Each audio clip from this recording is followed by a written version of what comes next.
Hello students, एक बार आपका पुनः स्वागत है 9th class CBSE maths with Deepak Sharma में।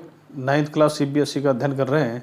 Chapter number 5, name of chapter number 5 is introduction to Euclid's geometry.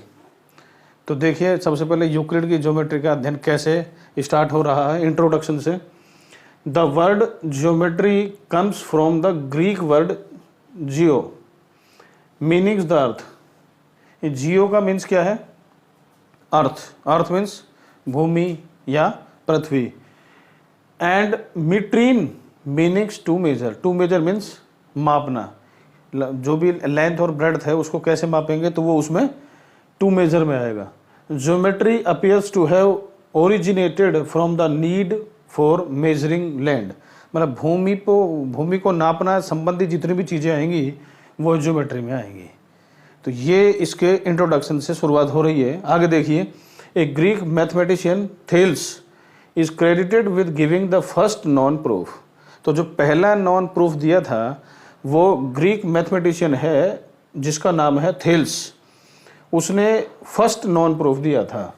This proof was of the statement that a circle is bisected that is cut into two equal parts bye its diameter. तो circle का जो diameter होगा वो क्या करेगा? वो उसे two equal part में हमेशा बाइसेक्ट करेगा। तो इसमें आगे देखिए, one of Thales most famous pupils was Pythagoras. तो थेल्स का जो ग्रीक मैथमेटिशियन था उसका एक बहुत इंटेलिजेंट या फेमस कह दूं एक शिष्य था जिसका नाम था Pythagoras. Home you have heard about, जिसके बारे में हमने बहुत सा सुना है। पाइथागोरस की थ्योरम भी पढ़ी है क्लास नंबर 8 में हमने। पाइथागोरस एंड हिज पाइथागोरस कब था? 572 572 ईस्वी पूर्व। बीसी मीन्स है ईस्वी पूर्व।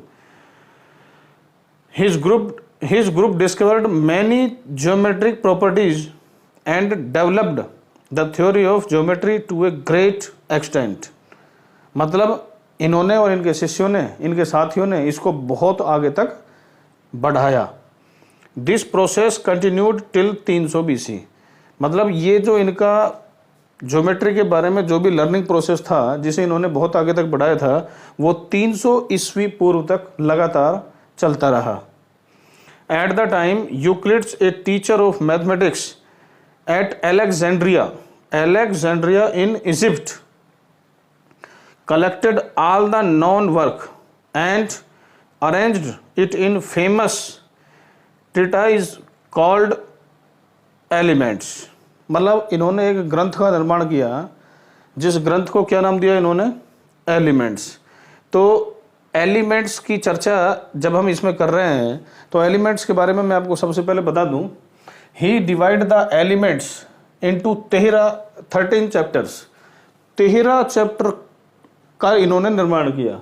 Each called a book. तो जितने भी 13 चैप्टर्स थे हर चैप्टर को इन्होंने एक बुक में डिवाइड किया।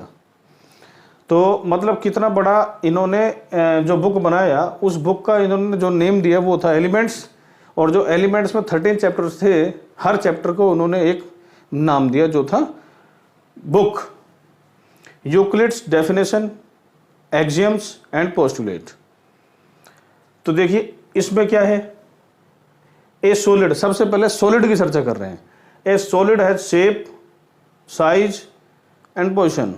शेप मीन्स होता है आकार, किस तरह का उसका आकार है। साइज, उसका माप क्या है। पोजीशन, उसकी स्थिति क्या है। शेप क्या है, साइज क्या है और पोजीशन क्या है। ये एक सॉलिड में होता है। And can be moved from one place to another. एक जगह से दूसरी जगह में ले जाए जा सकते हैं। Its boundaries are called surfaces. तो इसकी जो चारों तरफ की बाउंड्री होगी वो इसका सरफेस कहलाएगा। They separate one part of the space from another and are said to have no thickness. कोई थिकनेस नहीं होगी, कोई मोटाई नहीं होगी। और जैसे आप एक सॉलिड ले लो, बुक ये मैंने बुक माना तो बुक का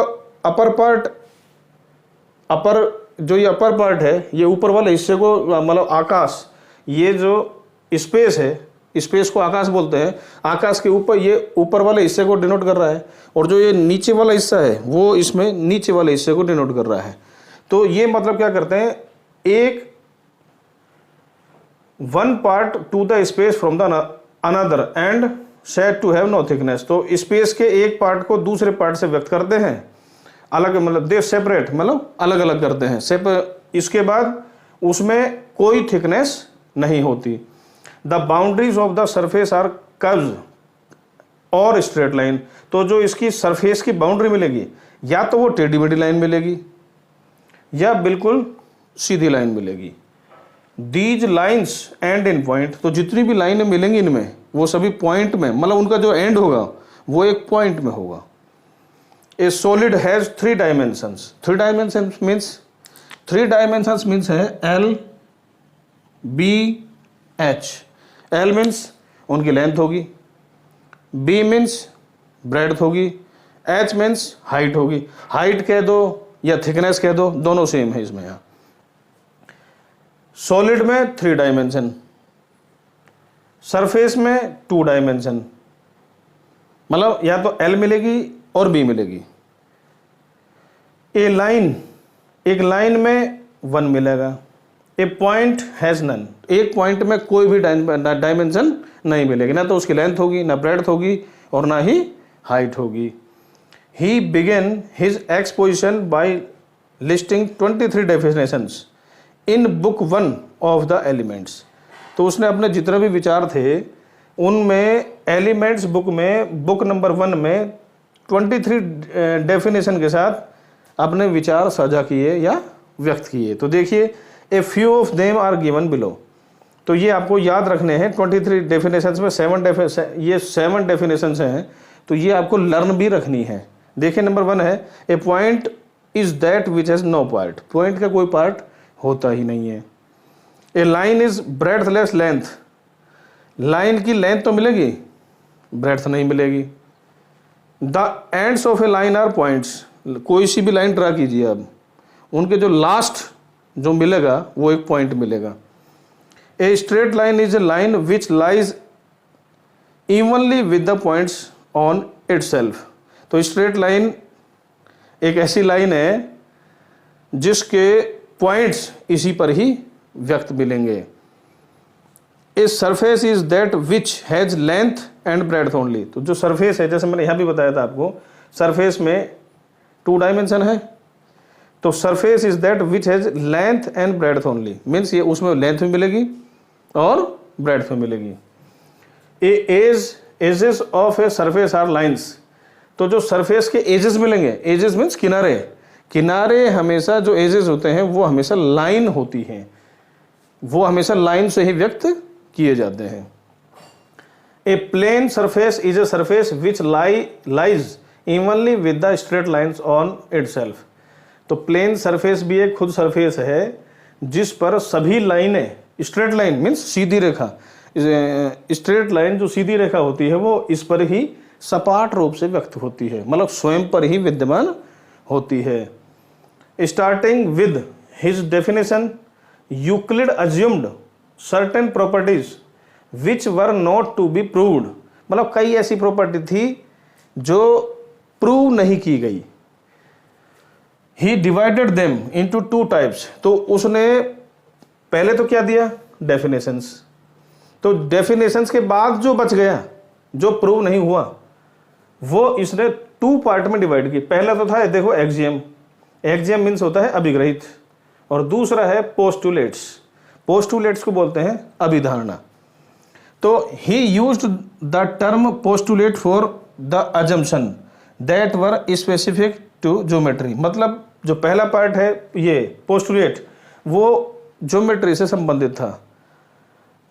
common notion often called axioms on the other hand were assumption used through mathematics and not specifically linked to geometry.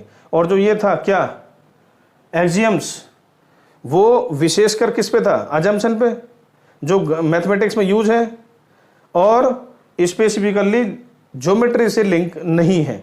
Not specifically linked to geometry, मतलब पहला तो ज्योमेट्री से लिंक है, दूसरा ज्योमेट्री से लिंक्ड नहीं है।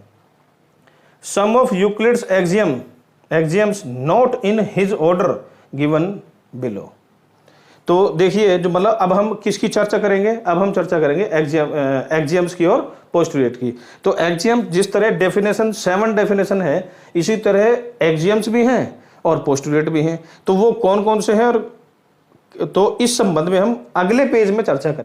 हेलो स्टूडेंट्स, नेक्स्ट पेज पर आपका पुनः स्वागत है दीपक शर्मा के साथ।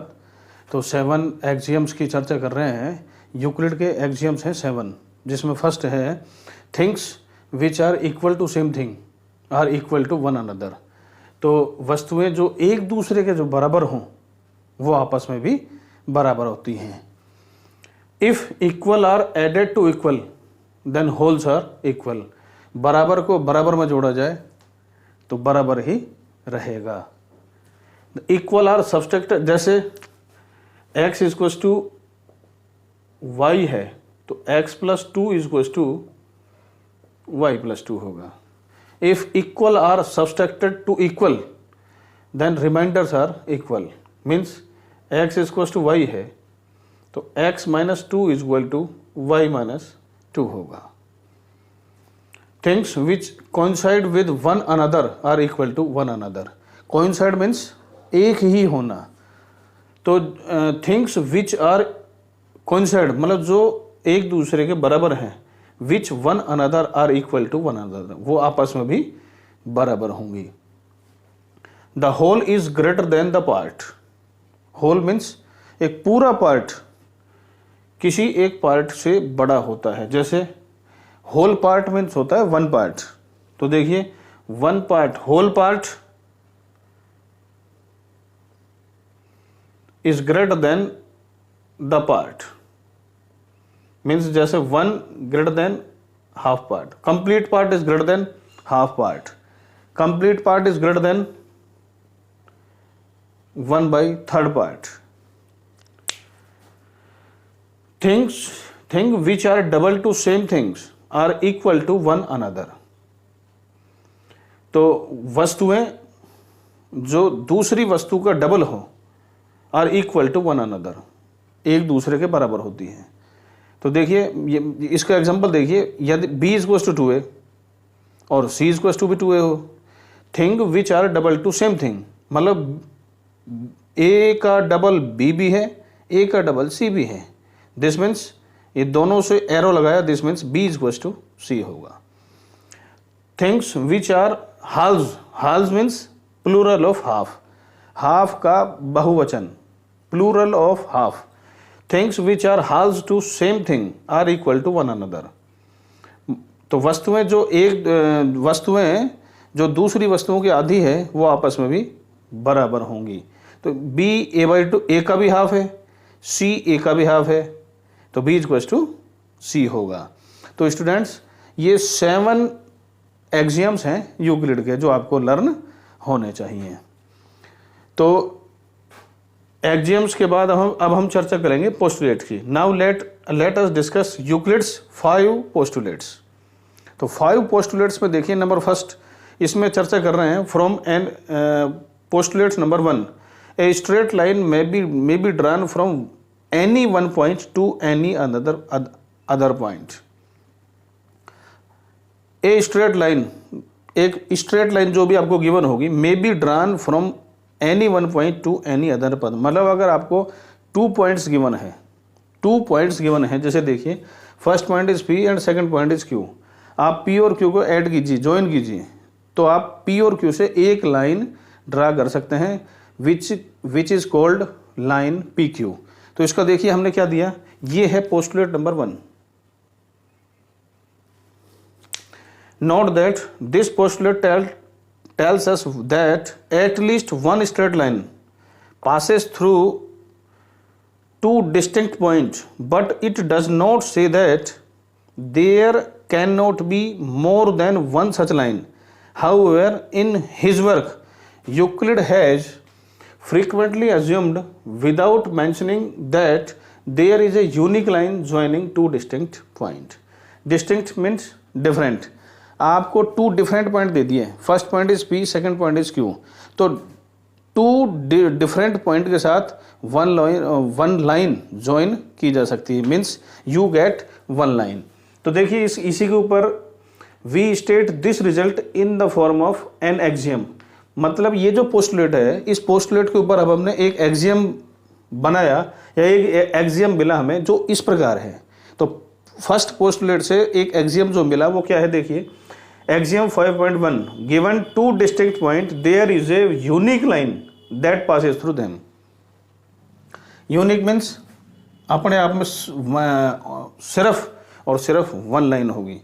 तो देखिए हाउ मैनी, आपको 2 पॉइंट्स गिवन है, फर्स्ट पॉइंट इज पी, तो देखिए पी से ये भी लाइन ड्रा है, ये भी लाइन ड्रा है, ये भी लाइन ड्रा है, ये भी लाइन ड्रा है। यहाँ पॉइंट गिवन है क्यू, क्यू से first line, second line, third line, fourth line. How many lines passing through P also pass through Q, मतलब वो कितनी लाइन होंगी जो पी से भी पास हो और क्यू से भी पास हो। Only one, that is line P Q, that is line P Q, मतलब दोनों से पास हो, मतलब 2 पॉइंट से पास हो, ऐसी लाइन कितनी होंगी, number of lines is equal to 1। How many lines passing through Q also pass through P, मतलब अब इसका कन्वर्स कीजिए, अब ऐसी कितनी लाइन होगी जो क्यू से भी पास हो और सेम ही टाइम पी से भी पास हो, तो उसकी भी number of lines are 1, only 1, that is P Q. Thus the statement above is self evident, self evident का मतलब स्वयं सिद्ध, self evident and so is take as axiom, as an axiom. तो मतलब इस स्वयं सिद्ध स्टेटमेंट को हमने एक्सियम के रूप में ले लिया। तो वो है क्या कि गिवन टू डिस्टिंक्ट पॉइंट, यदि 2 डिफरेंट पॉइंट दिए हुए हैं, there is a unique line that passes through them, तो इन दोनों पॉइंट से जाने वाली एक ही यूनिक लाइन हो सकती है। अब है नंबर 2, पोस्टुलेट नंबर 2। तो पिछले पेज में हमने डेफिनेशन पढ़ाया था, इस पेज में पहले क्या पढ़ाया, एक्सियम्स, अब क्या पढ़ा रहे हैं, पोस्टुलेट। तो ये तीनों आपको लर्न होना चाहिए। तो देखिए पोस्टुलेट नंबर 2 है, and A terminated line can be produced indefinitely. कैसे भाई, एक टर्मिनेटेड का मतलब है शांत रेखा, तो मतलब एक शांत रेखा को दोनों तरफ बढ़ाया जा सकता है। कैसे बढ़ाया जा सकता है, देखिए note that what we call a line segment now, मतलब अब हम जिसको लाइन सेगमेंट बोलते हैं, nowadays is what Euclid called a terminated line, मतलब उसको यूक्लिड ने टर्मिनेटेड लाइन कहा था। जिसको आज हम लाइन सेगमेंट बोलते हैं, पुराने जमाने में उसको यूक्लिड ने टर्मिनेटेड लाइन बोला था। So according to the present day terms, the second postulate says that a line segment can be extended on either side to form a line, मतलब लाइन सेगमेंट को बोथ साइड प्रोड्यूस्ड करके एक line आपको मिल सकती है। ये है A B, तो है लाइन सेगमेंट, और अगर इसको मैं यहाँ पी क्यू लिख दूं, पी क्यू है लाइन, तो लाइन सेगमेंट को बोथ साइड प्रोड्यूस्ड करके एक लाइन प्राप्त की जा सकती है। Postulate number 3, a circle can be drawn with any centre and any radius. तो ये तो और भी आसान है, आपने एक सेंटर लिया, एक रेडियस ली, रेडियस 1 सेंटीमीटर की, 2 सेंटीमीटर की भी हो सकती है, 3 सेंटीमीटर की भी हो सकती है। तो any centre any radius given हो जो, उससे आप एक सर्कल ड्रॉन कर सकते हो। तो ये क्या बोल रहा है, you can drawn a circle with any centre and any radius. Postulate number 4, all right angles are equal to one another. Right angle means this is right angle. Right angle means 90 degree. तो all right angle का मतलब ही 90 degree है। तो कितने भी right angle draw कर दिए जाए, सभी का जो वैल्यू होगा वो 90 डिग्री होगा। तो 90 डिग्री होगा तो सब इक्वल होंगे। तो नेक्स्ट देखिए postulate number 5, if A straight line falling on 2 straight line, देखिए ये स्ट्रेट लाइन, ये लाइन इस पर, इन दोनों स्ट्रेट लाइन पर फॉल कर रही है, makes the interior angle means this either this, then the two straight line if produced, तो अगर दो स्ट्रेट लाइन अगर प्रोड्यूस कर दी जाए मीन्स आगे बढ़ा दी जाए, या तो इस राइट साइड या left side, if produced indefinitely meet on the side on which the sum of angle is less than two right angle, तो ये उस जगह मिलेंगी जहां इंटीरियर एंगल का sum 180 degree, two right angle means 180 degree से less than होगा। तो देखिए एक बात मैं आपको बता दूं, दिस एंगल इज 90 डिग्री, तो देखिए ये जो एंगल है ये लेस देन 90 है, ये लेस देन 90 है, और angle 1 plus angle 2, angle 1 plus angle 2 less than 180 होगा। अच्छा ये ग्रेटर देन 90 है, ये ग्रेटर देन 90 है, तो इस पर एक बात और बता दूं, यहाँ जो एंगल बनेगा मतलब 90 वाली लाइन के जो लेफ्ट साइड एंगल बनेगा वो तो ग्रेटर देन 90 होगा, और जो राइट साइड बनेगा वो लेस देन 90 होगा। तो लेस देन 90 टू एंगल का सम कीजिए तो लेस देन 180 होगा, तो means angle 1 plus angle 2 less than 180। For example the line P Q means ये P ये Q। For example the line PQ in figure 5.6 falls on the line AB and CD such that the sum of the interior angle 1 and 2 is less than 180। तो मैंने क्या बोला भाई, angle 1 less than 90 है, angle 2 भी less than 90 है, तो इनका सम भी लेस देन 180 होगा। On the left side of PQ therefore the lines AB and CD will eventually intersect on the left side of PQ। तो PQ की जो लेफ्ट साइड है ये वहीं एक दूसरे को ज्वाइन करेंगे। अब देखिए यहाँ एंगल, ये एंगल और ये एंगल, इन दोनों एंगल का जब सम करेंगे तो ग्रेटर देन 180 होगा। अगर ग्रेटर देन 180 है तो वो आप चाहे उसे आप आगे कहीं तक भी बढ़ा लो, आगे कहीं तक भी प्रोड्यूस कर लो, वो कभी भी एक दूसरे को ज्वाइन नहीं करेंगे। तो स्टूडेंट्स इसी के साथ ही पहले डेफिनेशन मतलब सबसे पहले इंट्रोडक्शन यूक्लिड में, ज्योमेट्री में, फिर एक्सियम्स, एक्सियम से पहले डेफिनेशन, फिर एक्सियम्स, फिर पोस्टुलेट, तो ये सभी आज 5.1 में कंप्लीट हुए। इसके बाद जब नेक्स्ट पेज पर चर्चा करेंगे तो 5.1 के एग्जाम्पल्स की चर्चा करेंगे। तो स्टूडेंट्स अगर आपको ये अच्छा लगा हो तो आप इसे ज़्यादा से ज़्यादा अपने मित्रों के पास शेयर कीजिए, लाइक कीजिए, सब्सक्राइब कीजिए और बेल आइकन पर ऑल का बटन दबाना बिल्कुल भी ना भूलिए। तो एक बार पुनः में मिलेंगे, तब तक के लिए धन्यवाद।